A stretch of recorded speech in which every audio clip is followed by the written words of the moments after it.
Jesus, que ele foi colocado naquele madeiro por nós.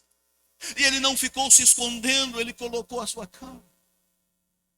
Ele disse porque ele veio. E quem tem uma chama acesa, pastor, não se esconde. Mostra porque veio. Quem está com essa chama acesa está mantendo ela. Mostra porque veio, porque todas as vezes que olha para trás, não fica olhando para coisas passageiras, para coisas que o mundo fez. Olha para a cruz do Calvário e alguém pagou um preço para eu avançar e dizer: eu sou mais do que vencedor. Amados, então Jesus, ele se coloca na frente do madeiro, o sacrifício de Deus. Mas ele neste momento ele está dizendo: Adão, ele retardou o processo. Adão se colocou atrás do véu e nos deixou por muitos e muitos anos vivendo atrás do véu com a separação. Mas agora Jesus Cristo, ele se coloca à frente do madeiro e ele rompe este véu e ele nos convida a vir com ele, a viver além deste véu. Então olha, durante 3 dias, depois da morte de Jesus, a criação, ela esperou para viver o maior milagre, a maior vitória que se poderia ter, que era a ressurreição. Uma das coisas mais importantes que nós precisamos aprender com a ressurreição, que a igreja de Cristo, ela foi gerada após a ressurreição. A igreja de Cristo, ela foi gerada após a ressurreição. Houve um liberar do Espírito após a ressurreição. Olha, para nós entendermos. Muito se fala assim, o Espírito Santo só veio depois da ascensão de Jesus.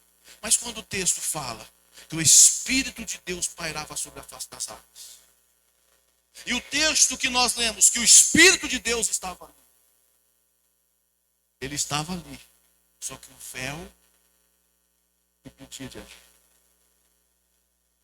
Aí eu vejo que depois da ressurreição, houve uma expansão da mensagem após essa ressurreição. Então nós somos pós esta ressurreição, para levar essa mensagem maravilhosa. A ressurreição não é simplesmente um fato na história. A ressurreição, ela é uma divisora na história. Ela separa a história. Cristo, ele não veio somente demonstrar poder, como nós pensamos durante muito tempo, mas ele veio deixar conosco esse poder. É a diferença. Há uma habilitação poderosa na ressurreição sobre as nossas vidas, através do Senhor Jesus. Se não houvesse a ressurreição, a obra não estaria completa, porque ele se dispôs a ir até o fim. Ele se dispôs a pagar o preço de forma integral, não ficando devendo nada. Ou seja, a morte de Jesus, a morte na cruz, nos habilita a também vencê-la. Ei, do mesmo modo que nós somos hoje os discípulos que recebeu o sopro de autoridade e de poder. A partir daí, nós temos a habilitação para vivermos o suprimento do poder pleno da ressurreição.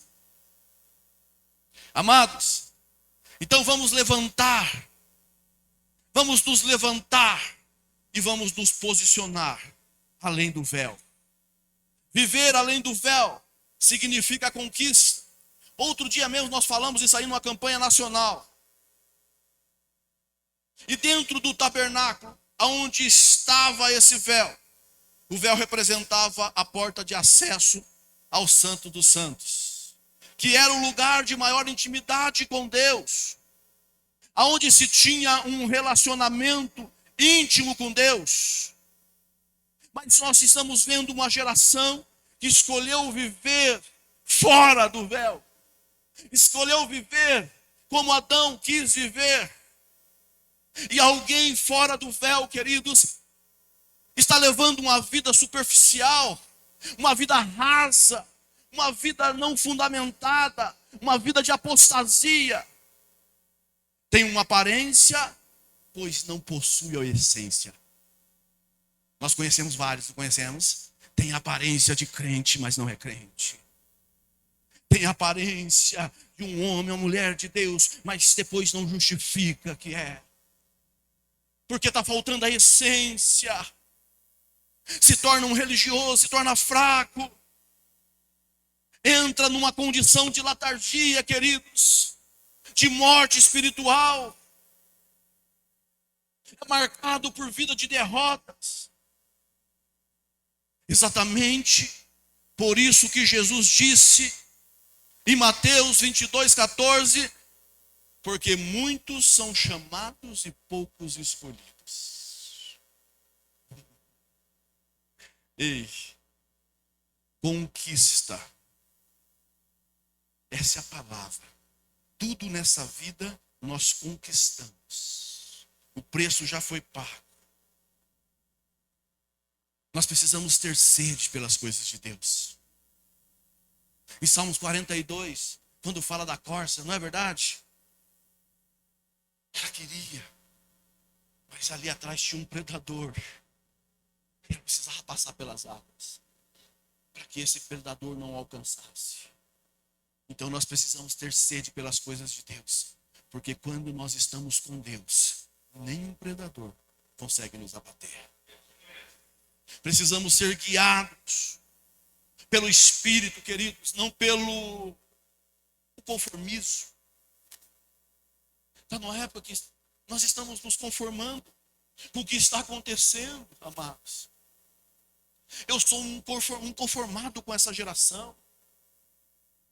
Uma geração que busca o fogo.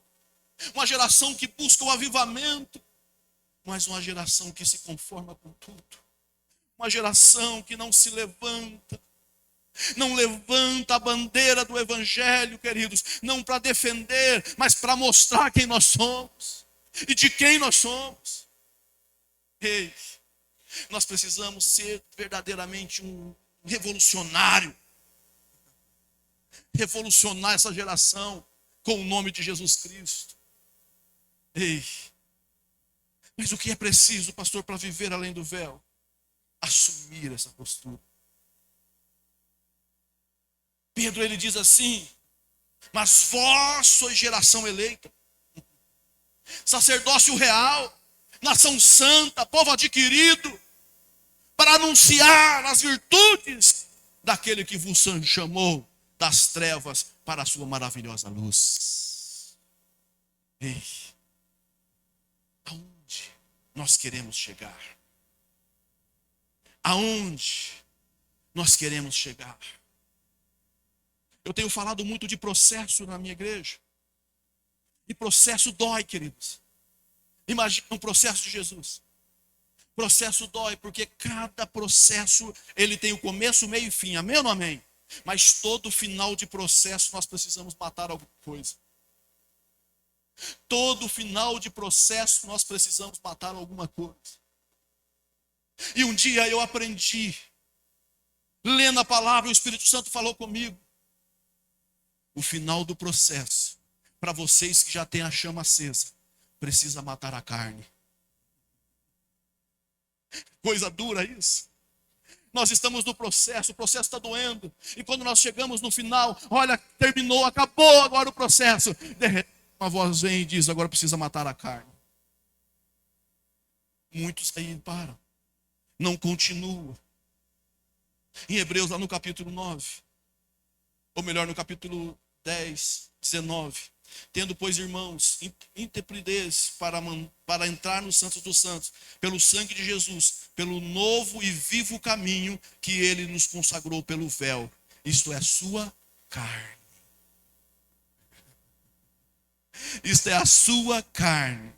Tendo grande sacerdote sobre a casa de Deus, aproximemo-nos com sincero coração, em plena certeza de fé, e tendo o coração purificado da má consciência e lavado o corpo com água. E quando esta palavra de Hebreus, como ela é tremenda. O escritor de Hebreus aqui, ele nos está falando o caminho, dando a direção do caminho dos santos dos santos. E foi aberto pela consagração do véu, que é a carne. O véu aqui representa a carne de Jesus, queridos. É uma revelação poderosa da palavra de Deus para nós. Quando o véu do templo ele se rasgou, exatamente na hora quando a carne de Jesus estava sendo rasgada. Essa é a verdade espiritual desse texto. Essa é a explicação profunda desse texto. Espiritualmente falando, o véu significa carne, porque a carne, ela não é vencida. Enquanto ela não é vencida, o véu continua fechado. Enquanto a carne não é vencida, o véu continua fechado. Enquanto a carne não é vencida, não tem aproximação de Deus. Enquanto a carne não é vencida, não tem relacionamento com Deus. Isso nos torna limitados e restritos. Mas quando a carne, ela é mortificada, não há limites para aquilo que o homem pode viver na presença de Deus. Precisamos matar a carne todos os dias, para nós nos colocarmos na presença de Deus, querido, e nós não vamos ter limites. Paulo, quando ele no capítulo 8, versículo 7 de Romanos, quando ele disse: por isso, quem vence a carne, ele está dizendo, também está vencendo a sua mente. E quem vence a carne se torna amigo de Deus. A vitória sobre a carne, ela implica em nós vencermos o nosso maior inimigo. O nosso maior inimigo. Fala assim para essa pessoa. Fala, eu sei que amanhã está frio. Mas quando a carne se cala, o Espírito fala. Quem é espiritual aqui? Quem é espiritual aqui? Eu quero ver. Não deixe, queridos. Não deixe o altar vazio. Lembra do texto que nós acabamos de ler? Quando nós passamos o véu, do outro lado tem o quê? Do outro lado tem altar. Quem vence o véu vai ter um altar. E quem tem altar, queridos, pode fazer sacrifício. Não pode fazer sacrifício quem não tem altar.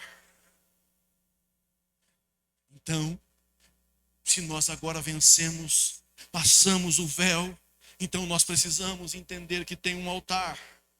E a Bíblia diz, o capítulo 9 de Hebreus, diz assim, ó, por trás do segundo véu, se encontrava o tabernáculo que se chama o Santo dos Santos, ao qual pertencia um altar de ouro para o incenso e a arca da aliança totalmente coberta de ouro, na qual estava uma urna de ouro contendo o maná, o bordão de Arão, que floresceu, e as tábuas da lei. Além do véu, existe um altar esperando por você.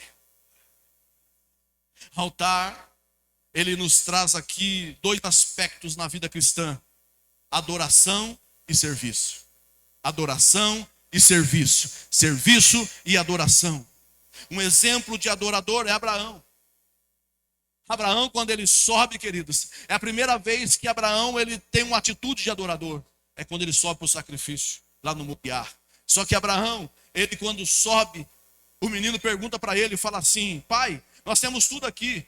Ficou lá para trás o servo, ficou o jumento, ficou tudo. Agora tem lenha, tem cutelo, tem tudo que é preciso para um sacrifício. Porque ali em cima eu sei que tem um altar. Mas Abraão olha para ele e vê o menino fazendo pergunta difícil. E às vezes nossos filhos é assim, né? Faz pergunta difícil, que a gente não pode responder na hora. Abraão olha para ele e ele diz assim, ó, no coração de Abraão: olha, pai, eu tenho tudo aqui, eu estou vendo tudo para o sacrifício, mas cadê? Está faltando algo aqui. Ele volta dizendo no coração de Abraão: pai, eu tenho muita coisa aqui e eu sei que é muito importante tudo isso aqui para o sacrifício, mas é muita coisa importante, mas cadê o essencial? Cadê o essencial para o sacrifício? Ei, nós vamos passar o véu, mas quando nós chegarmos do outro lado tem o altar, e tudo isso é importante, passar o véu. Importante ter um altar, mas o essencial para o sacrifício. Então vamos entender um pouquinho mais para frente. Nós aqui, nesse texto, vemos Abraão sendo um grande construtor de altares. Abraão, um adorador. E como nós temos adorado nesta conferência para manter essa chama acesa.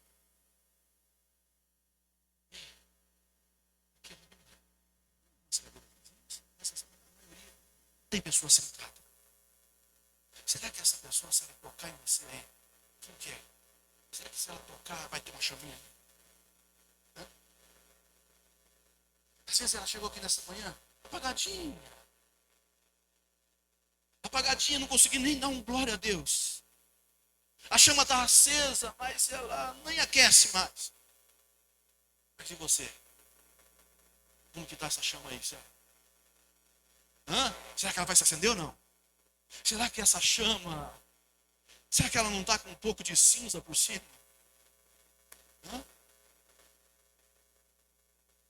Amados, a adoração, quanto mais nós adoramos, mais a chama se acende, mais a chama ela se torna em evidência, mais ela aparece,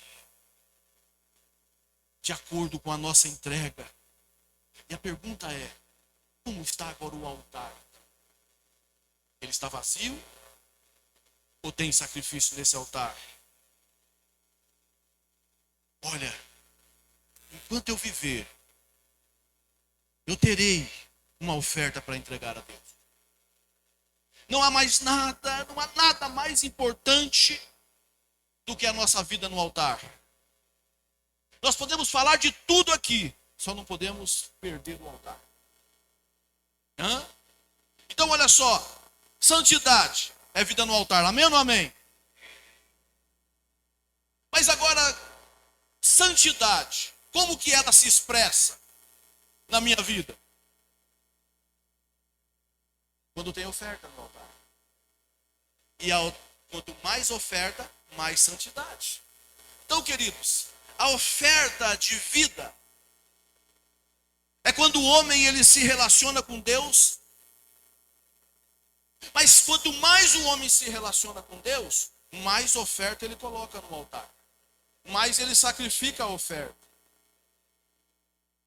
Se eu falar a oferta de avivamento, nós não falamos no começo de fogo do avivamento. Mas tem um texto na Bíblia que eu quero passar para essa segunda parte da mensagem. E está no capítulo 10 de Neemias, no versículo 34. E é uma oferta muito interessante. Pode ficar tranquilo, não vim pedir oferta para vocês, não, tá? Fique em paz, deixa o coração aberto, deixa fluir aí. Tá bom? A oferta que eu estou falando aqui é outra coisa. O pastor fala de oferta para vocês depois aí.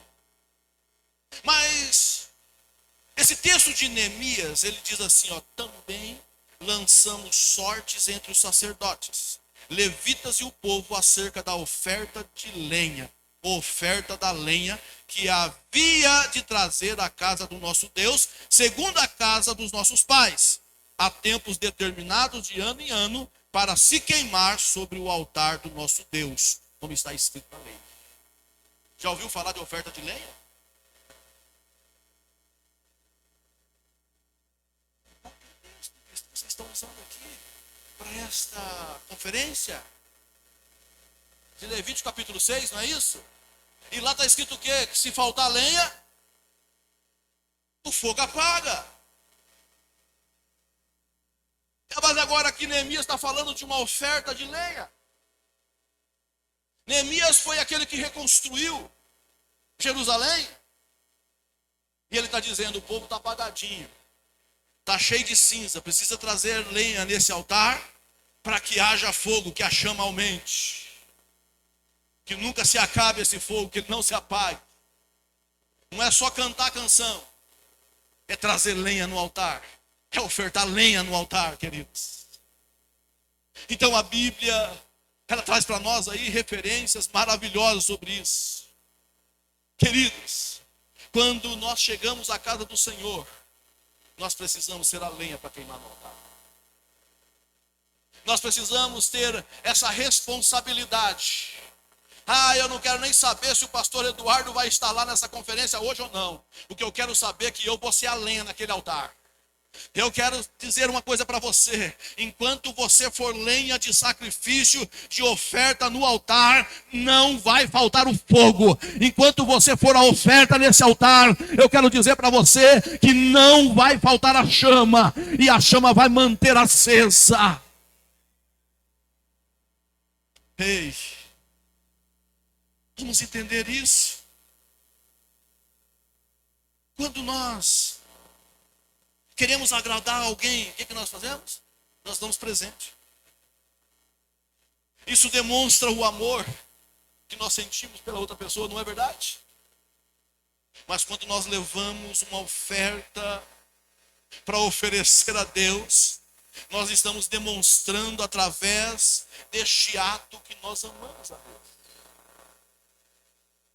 E às vezes nós queremos que Deus nos trate de um jeito. Nós queremos pedir as coisas do nosso jeito. Queremos conquistar a confiança de Deus, conquistar o coração de Deus, mas só que nós estamos oferecendo coisas humanas para conquistar o coração de pessoas. Isso é bom, queridos, isso é maravilhoso. Conquistar, ser bem visto pelas pessoas, ter o favor das pessoas. Mas eu quero dizer, primeiro conquiste o coração de Deus. Provérbios diz, queridos, que depois disso nós vamos ter o favor de Deus e nós vamos ser reconhecidos no céu e na terra. Quero essas poucas palavras, né? Só deixar essa aqui bem claro para você, que a lenha naquele tempo era o combustível necessário para a manutenção do fogo no altar. Mas nos nossos dias, não precisa a gente sair cortando árvore por aí, não. Precisa não, você que está na galeria aí, tá? Não precisa sair cortando árvore, não. O que basta é você tomar uma decisão, estar pronto e dizer, eu vou ser a lenha neste altar. A partir desta conferência, a chama, ela vai manter acesa, ela não vai se apagar, porque se depender de mim, este altar vai ter fogo todos os dias, dia e noite, sem parar, dia e noite, sem parar. Está escrito em Provérbios 26:20, que sem lenha, o fogo se apaga. Querido irmão, querida irmã, que o fogo do Espírito Santo nunca se apague na sua vida. É necessário que você sempre esteja em uma vida de oração, vida constante de oração, dia e noite, noite e dia, sem parar, para que se cumpra em nossas vidas o que está escrito no Levítico no capítulo 6, que o fogo arderá continuamente sobre o altar e não se apagará, não se apagará, não se apagará. Fala aí para o seu irmão, fala, não vai apagar, pastor Eduardo, não vai apagar, esse fogo não vai apagar. Ele vai continuar. Aí você pode dizer assim, mas isso só continua para quem tem uma vida além do véu. Todas as manhãs, o sacerdote, ele entrava no altar do sacrifício, e ele fazia algo que é muito interessante. Ele removia as cinzas. Ele removia a cinza do altar e colocava a lenha em ordem. É preciso nós colocarmos a nossa vida todos os dias, todas as horas e minutos, segundos, Nós precisamos, desta forma, todos os dias, colocar lenha. E ela tem que estar em ordem, porque assim o fogo não se apagará. Quando nós vemos a casa do Senhor, nós somos a lenha, que o Senhor quer queimar em sacrifício. Nós somos a lenha. O fogo sempre foi a eufonia de Deus. Quando nós entendemos aqui nesse texto, enquanto tiver lenha, haverá fogo. Eu posso perguntar? Tem lenha? Tem lenha? Então eu quero ver o fogo subir. Tem lenha? Tem lenha? Então começa assim, ó. Começa por aqui. Eu quero ver se tem lenha aqui. Eu quero ver se tem pelo menos aqui uns 3 gravetos desse lado. Eu quero ver, tem lenha aqui desse lado? Tem mais lenha aqui desse lado? Então eu quero ver a lenha se colocando para sacrifício. Vamos entender que quando a lenha se coloca para sacrifício, começa a aumentar o som. Quer ver como que é bonito isso? Começa aqui. Como que é o seu nome, irmão? Então começa com a primeira lenha e vai assim. Não pare, não pare. Segunda fila, segunda fila. Segunda fila. Terceira fila. Quarta fila. Quinta fila. Sexta fila. Sétima fila. Todos aqui embaixo. Mais a galeria agora. Eu quero ver se tem lenha. Porque quanto mais lenha tem, mais barulho faz. Mas eu quero dizer que o fogo, ele faz o barulho por si só. Xaramana surianda labracai. Suiri me canta surianda aramanai.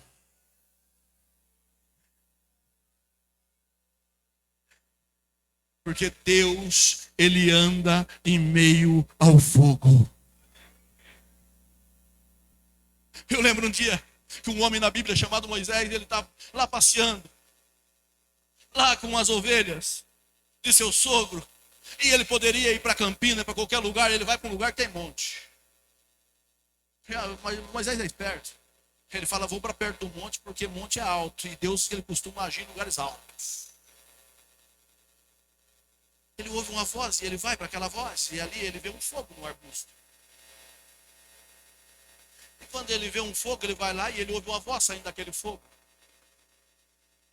E a voz que ele ouve saindo daquele fogo, que vai dar para ele uma direção, uma missão, não é nesse assunto que eu vou entrar, mas ele diz assim, tira a sandália dos seus pés, esse lugar é santo.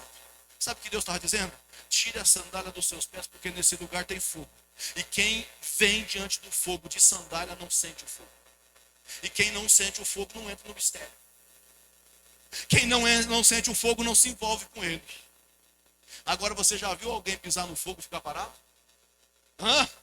Já viu pisar no fogo e ficar parado? Quando pisa no fogo tem que começar a pular, tem que começar a tirar o pé do chão. Porque é assim, ó. Porque olha só, o povo quando estava na caminhada, o Senhor falava para ele, estava parado lá morrendo. A chaminha deles apagada. E eles lá. O Senhor falou assim para Moisés, Moisés disse para esse povo que marche. Marchar e tirar o pé do chão. Aqui, eu tenho um militar aqui, ó. Retirar o pé do chão. Se não tirar o pé do chão, não chega a lugar nenhum. Mas assim, ó, quando você se levanta, o mundo fala assim, sacode a poeira, não é? Mas aqui que nós somos crentes, nós vamos falar assim, sopra a cinza. Sopra a cinza, porque também está na palavra de Deus, no capítulo 4 de Números, no versículo 3, onde diz assim, do altar tirarão as cinzas e por cima dele estenderão um pano de púrpura. Cinza, tira a cinza. É assim que o fogo aparece, queridos. É assim que o fogo aparece. Ei, o altar da renovação. É isso que eu vim trazer aqui nesta manhã. Como mensageiro de Deus para você, para sua família, para sua casa, para o seu ministério, para o seu trabalho, para essa igreja. Ei, Salmo 137. O povo estava lá,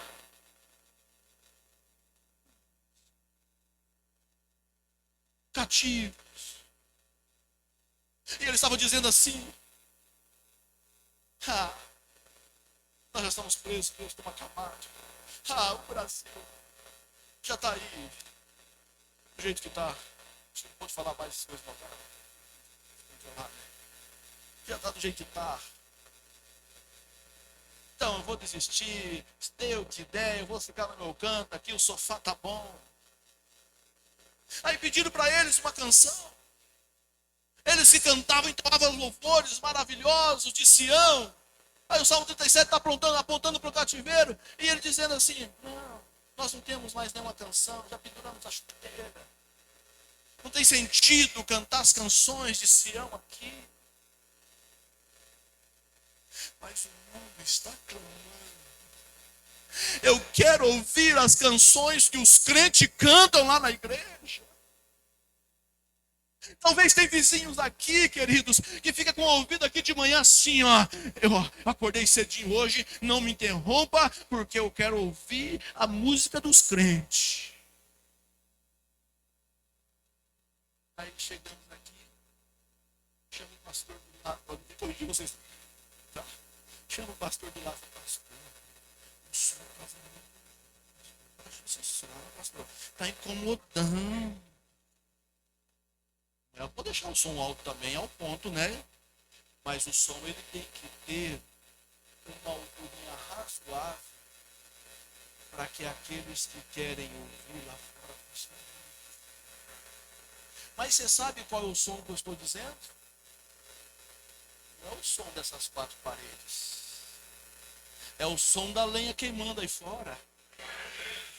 É o som da lenha que vem aqui, é sacrifício. E quando sai aí para fora, queridos, sai e olha para o irmão que está necessitado e diga assim: olha, eu sou um servo do Deus vivo, enviado aqui para você.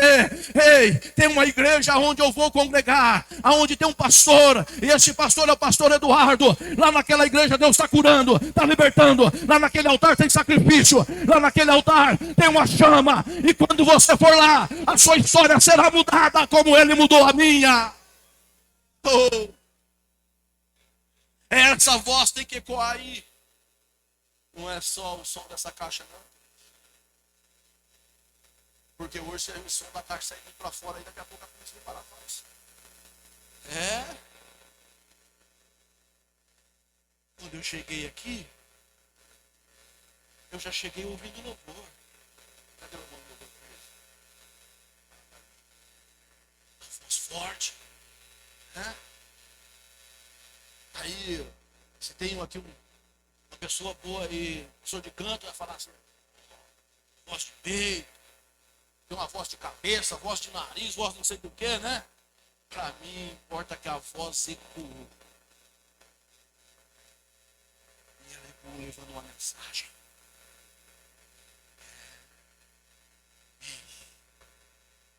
Então deixa a sua voz ecoar aí fora.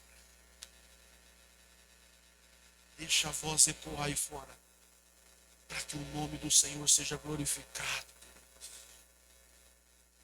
Jesus, quando ele consagra Pedro a pastor. Eu não sei aqui, pastor. Você tem muito disso. Outro dia, uma pessoa falou para mim assim: pastor, eu vi que você colocou aí na igreja aí algumas pessoas como pastores auxiliares. Eu falei sim. E por qual motivo? Grava isso, você fica sabendo lá. Se colocar. Ele disse: por qual motivo? Eu também não estou sendo consagrado. Eu tenho 3 anos de TQ. Eu falei, sim, você está no processo. Você tem 3 anos de TQ. Agora você precisa conquistar o coração do pastor para te levar para a convenção. E quando você voltar, você precisa passar por um processo. É assim. Deus muitos chama e poucos são escolhidos, não é verdade? Só que as pessoas, eles acham, pastor Eduardo, que o cargo não está. O cargo está na nossa mão. É verdade. É verdade. O cargo está na mão dos homens, dos pastores. Agora o chamado de Deus.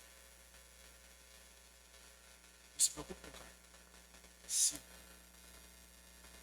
faça a obra de Deus sem se preocupar com o cargo. hora que for a sua hora, o Senhor vai te exaltar.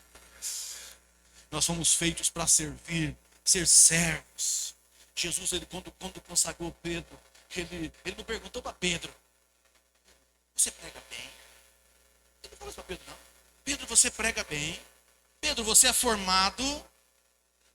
Ele não perguntou: Pedro, fala para mim, traz seu diploma para mim, Pedro, traz para mim o seu currículo, Pedro. Ele não perguntou isso. Ele perguntou: Pedro, tu me amas?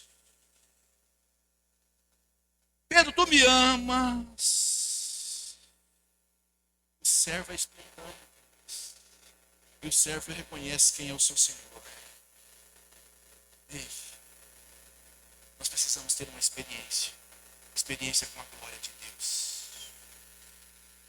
Precisamos urgentemente ter essa experiência com a glória de Deus. E essa experiência nos proporciona além do véu. Quem vai além do véu não vive de passado. Eu já finalizo. Quem olha muito para o que falta não consegue perceber o que tem. Quem olha muito para o que falta não consegue perceber o que tem. Quando a multidão estava com fome, o que Jesus queria saber? 5.000 homens, fora mulheres e crianças. Ele perguntou o que estava faltando? Ele perguntou o que tinha. E apareceu um menino ali com 5 pães e 2 peixinhos. Jesus, ele pegou, agradeceu o Pai. Aquilo que os discípulos desprezaram, Jesus agradece. Tem coisa que nós desprezamos e tem gente pedindo para Deus. Às vezes nós desprezamos este momento, porque isso aqui também é um momento de mesa. Quando nós desprezamos isso, tem alguém pedindo para Deus aí fora. Nesse exato momento tem pessoas no leito de hospital pedindo isso para Deus. Senhor, eu queria estar na sua casa. Senhor, eu queria estar na igreja. E muitas vezes nós desprezamos. Gente pedindo para Deus aí, já agradecendo, queridos. Quando eu sou grato por aquilo que está na minha mão. Ah, não, você vai ter que me ajudar a falar isso. Fala assim, ó. Quando você for grato por aquilo que está na sua mão, Deus traz aquilo que está faltando. Pode falar aí, fala. Quando você é grato por aquilo que está na sua mão, Deus traz aquilo que está faltando, queridos. Não se preocupe. Você vai ver. Nós poderíamos falar da viúva do azeite, poderíamos falar de tantas pessoas aqui na Bíblia, mas não. Mas tem pessoas aqui nessa manhã que não conseguem ir além do véu, não conseguem desfrutar do melhor de Deus, porque está preocupado, está preso no que falta, em vez de agradecer pelo que tem. Além do véu é viver a profundidade do Evangelho, no lugar de intimidade. É onde eu largo tudo para viver o tudo. Não sei se o Ministério de Louvor conhece essa canção, conhece? É onde você larga tudo para viver o tudo. Ei, além do véu, tem tudo o que você precisa. Mas antes, o altar precisa de lenha. Eu só pergunto, tem lenha aqui? O altar está aqui. Eu já estou aqui. Pastor Eduardo já está aqui. E quanto mais lenha, mais fogo. Vamos só dizer assim, Ministério de Louvor, por gentileza. Cria um véu imaginário aqui. Bem junto essas duas cadeiras aí, cria um véu imaginário.